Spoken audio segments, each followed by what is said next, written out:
Hello friends, Mishra ક્લાસીસમાં આપ સૌનું સ્વાગત છે. આજે ધોરણ 8ના વિદ્યાર્થીઓ માટે વિકાસ મૂલ્યાંકન લક્ષી અસાઇનમેન્ટમાં આપણે વિષય ગણિતની અંદર સોલ્યુશન જોવાનું છે. તો પ્રશ્ન 1 જે વિકલ્પો આપેલા છે એ વિકલ્પોની અંદર આપણને જવાબ તો આપેલા છે, પરંતુ આ જવાબ કઈ રીતે આવ્યો? તો આ વિકલ્પોનું સોલ્યુશન આપણે ગણતરી સાથે જોઈશું. તો શરૂ કરતા પહેલા આપણી ચેનલને સબસ્ક્રાઇબ ના કરી હોય તો સબસ્ક્રાઇબ કરી દેજો અને બાજુમાં આપેલ બેલ આઇકન દબાવી દેજો, જેથી આવનારા દરેક વિડીયોનું નોટિફિકેશન તમને સરળતાથી મળી રહે. તો શરૂ કરીએ. પ્રકરણ 7.1 ખાલી જગ્યાના 20% બરાબર 160. અહીંયા ખાલી જગ્યાના 20% બરાબર 160 આપી દીધેલા છે. તો અહીંયા સંખ્યા શોધવાની છે. કઈ સંખ્યાના 20% 160 થાય? તો વિદ્યાર્થી મિત્રો, ગણતરી કરીએ આપણે. ચાલો, અહીંયા સંખ્યા નથી આપી, તો ધારો કે આપણે સંખ્યા x ધારીએ.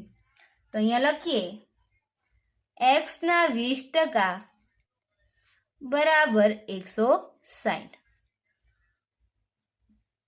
x ના 20% કરો ત્યારે શું થાય? તો x નો x, નાની જગ્યાએ ગુણાકાર, 20 છે તો 20, ટકાનું ચિહ્ન ગાંઠતા છેદમાં આવશે 100. બરાબર કેટલા આપેલા છે? 160. ચલો આગળ ગણો. x નો x લખી દઈએ, બરાબર લખીએ. આ 160 છે, એને પણ 160 લખી દો. અહીંયા ગુણાકાર કરીએ. આ જે ગુણાકાર વાળું પદ છે, તો આ બરાબરની આ બાજુ જાય તો આ જે 100 છેદમાં છે એ અંશમાં જતા રહેશે, અને 20 અંશમાં છે એ છેદમાં જતા રહેશે. તો આને અંશ અને છેદ ઉડાડતા આપણને જવાબ મળશે 0. અંશ અને છેદમાં ઉડી ગઈ. અહીંયા 16 આપ્યા છે, નીચે 2 આપેલા છે, તો 2 ના ઘડિયામાં આપણને 16 મળે છે. કેટલા વડે ગુણીએ તો 2 અઠા 16. તો ઉપર વધે 8 અને ગુણ્યા 100. તો આપણો જવાબ કેટલો આવે છે? 800. તો અહીંયા 800 ના 20% કરીએ ત્યારે 160 થાય છે. તો વિદ્યાર્થી મિત્રો, જવાબ આવશે ડી, 800. પ્રશ્ન 2, ચાલો ગણો સાથે સાથે. ₹4000 નું 6% લેખે ખાલી જગ્યા વર્ષનું સાદું વ્યાજ ₹480 થાય. તો અહીંયા આપણને સાદું વ્યાજ આપી દીધેલું છે. તો સાદું વ્યાજ એનું સૂત્ર મૂકીએ. સાદું વ્યાજ, જેને આપણે I કહીએ છીએ, બરાબર PRN ભાગ્યા 100. P એટલે કે મુદ્દલ આપણને આપી દીધી છે. કેટલી? 4000. સાદું વ્યાજ આપી દીધું છે, તો ચાલો સાદા વ્યાજની જગ્યાએ સાદું વ્યાજ મૂકો. કેટલું છે? ₹480. તો અહીંયા મૂકો 480. P એટલે મુદ્દલ આપી દીધેલી છે. કેટલી છે? 4000. ચાલો મૂકો 4000. R પણ આપી દીધા છે. R એટલે વ્યાજનો દર, જે ટકામાં જ હોય. કેટલા આપ્યા છે? 6%. R ની જગ્યાએ 6. N ખાલી જગ્યા વર્ષનું સાદું વ્યાજ. અહીંયા વર્ષ, N એટલે મુદત. અહીંયા વર્ષ શોધવાના છે, તો N આપેલા નથી, તો N ના N. છેદમાં 100 આપ્યા છે, 100 મૂકીશું. અંશ અને છેદમાં ચલો ઉડાડી દઈએ.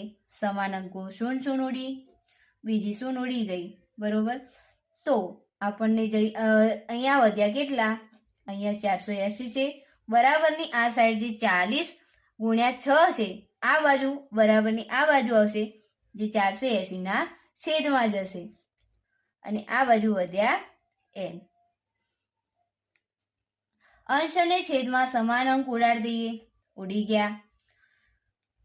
6 ના ઘડિયામાં 48 આવે છે તો 6 અઠા 48, 48 ના અવયવ પાડ્યા, અંશ અને છેદમાં સમાન અંક ઉડાડી દીધો. પછી ઉપર 8 છે, 8 ને 4 વડે ભાગો તો 8 ના અવયવ પાડીએ, 4 દુ 8 અને નીચે 4. તો આપણને કેટલા વર્ષ મળે છે? અંશ અને છેદમાં સમાન અંક ઉડી ગયો તો n આપણને મળે છે 2 વર્ષ. કેટલા મળે છે? 2 વર્ષ. તો જવાબ આવશે એ, 2 વર્ષ.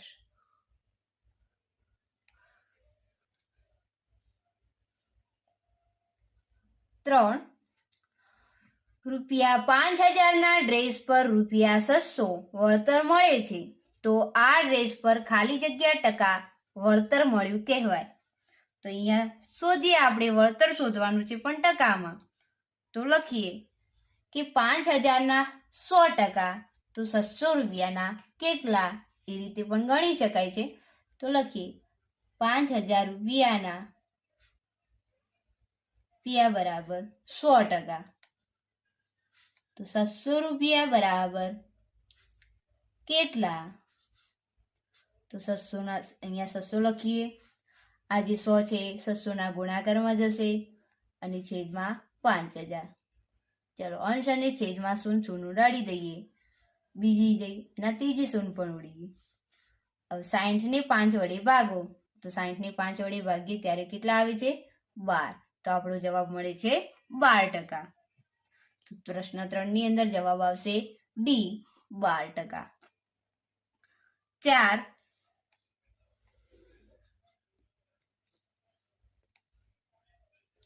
3 કિગ્રા અને 15 મીટરનો ગુણોત્તર ખાલી જગ્યા થાય. અહીંયા કિલોગ્રામ આપ્યા છે અને મીટર કીધું છે અને ગુણોત્તર શોધવાનો છે. તો પહેલા ગુણોત્તર શોધવો હોય ને તો એકમ હંમેશા કેવા હોવા જોઈએ? સરખા. જો સરખા ના આપ્યા હોય તો કિલોગ્રામને ફેરવવા પડે. કિલોગ્રામને ફેરવીએ તો શેમાં ફેરવાય? ગ્રામમાં. બરોબર, મીટરમાં ફેરવાતું નથી. તો અહીંયા એકમ સરખા થાય છે? ના, નથી થતા. તો આપણને જવાબ મળશે શું? ના મળે, ગુણોત્તર મળશે નહીં. એટલે આવશે ડી. 5 150 પૈસા અને 2 રૂપિયાનો ગુણોત્તર ખાલી જગ્યા છે. અહીંયા 150 પૈસા કીધા છે અને 2 રૂપિયાનો ગુણોત્તર શોધવાનો છે. રૂપિયાને પૈસામાં આપણે ફેરવીએ તો જે ગુણોત્તર શોધવાનો છે એની અંદર એકમ છે સરખા થઈ જાય, તો પછી આપણે ગુણોત્તર શોધી શકીએ છીએ. તો લખીએ 5 150 પૈસા અને 2 રૂપિયાનું શોધવાનું છે.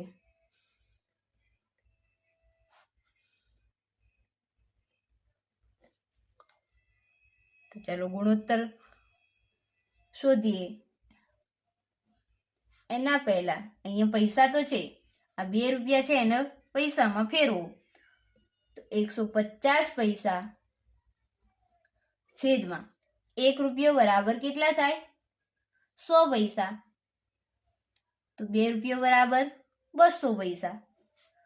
તો આપણે અહીંયા લખીશું છેદમાં 200 પૈસા. અંશ અને છેદમાં સમાન અંક ઉડી ગયો. 15 ના અવયવ પાડો તો 5 તરી 15, 20 ના અવયવ પાડો તો 5 ચોક 20. અંશ અને છેદમાં સમાન અંક ઉડાડતા આપણને કેટલા મળે છે? 3/4. તો ગુણોત્તર શું આવશે? 3/4. તો 5 માં જવાબ આવશે પ્રશ્ન 5 ની અંદર 3/4 એટલે સી.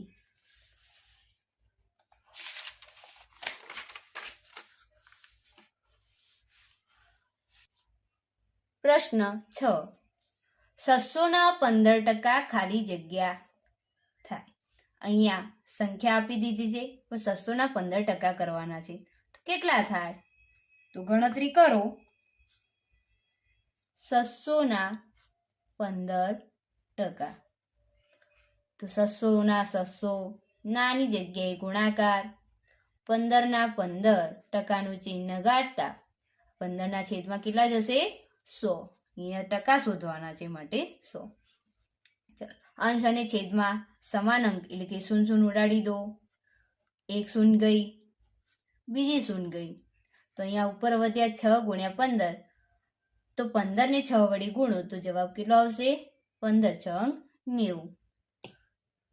તો છઠ્ઠા પ્રશ્નની અંદર જવાબ આવે છે બી 90. 7. 8 પેનની કિંમત ₹96 હોય તો 5 પેનની કિંમત રૂપિયા ખાલી જગ્યા થાય. અહીંયા પેનની કિંમત શોધવાની છે. તો શું કહ્યું છે કે 8 પેનની કિંમત આપેલી છે. 8 પેનની કિંમત કેટલી છે? ₹96. તો શોધવાની કેટલી છે? 5 પેનની કિંમત. 5 પેનની કિંમત બરાબર કેટલી? તો ચાલો ગણતરી કરો. 5 ના 5 લખીશું, ગુણાકારમાં 96 જશે અને એના છેદમાં 8 જશે. અહીંયા 96 ને 8 વડે ભાગો.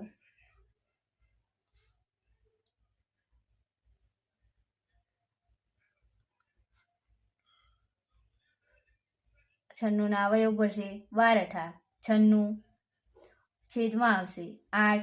અંશ અને છેદમાં સમાન અંક ઉડાડી દઈએ તો આપણને જવાબ કેટલો મળશે? 12 × 5 = 60. તો કે 8 પેનની કિંમત જ્યારે 96 રૂપિયા હોય ત્યારે 5 પેનની કિંમત કેટલી મળે છે? 60 રૂપિયા. કેટલી મળે છે? 60 રૂપિયા. તો જવાબ આવશે બી. પ્રશ્ન 8. ₹2700 ના ડ્રેસ પર 5% વળતર મળે છે તો રૂપિયા ખાલી જગ્યા વળતર મળ્યું કહેવાય. અહીંયા કેટલું વળતર મળ્યું છે? અહીંયા ટકા આપ્યા છે તો આને ગણવું હોય તો ચલો ગણો કે 100% બરાબર 2700 રૂપિયા. કેટલા? 100% બરાબર 2700 રૂપિયા. તો અહીંયા કેટલા ટકા વળતર આપ્યું છે? 5%. તો 5% બરાબર કેટલા? તો ચાલો કરીએ, ગણતરી કરો. 5 ગુણ્યા 2700 એના છેદમાં કેટલા આવશે? 100. અંશ અને છેદમાં સમાન અંક એટલે કે 0 ઉડાડી દો.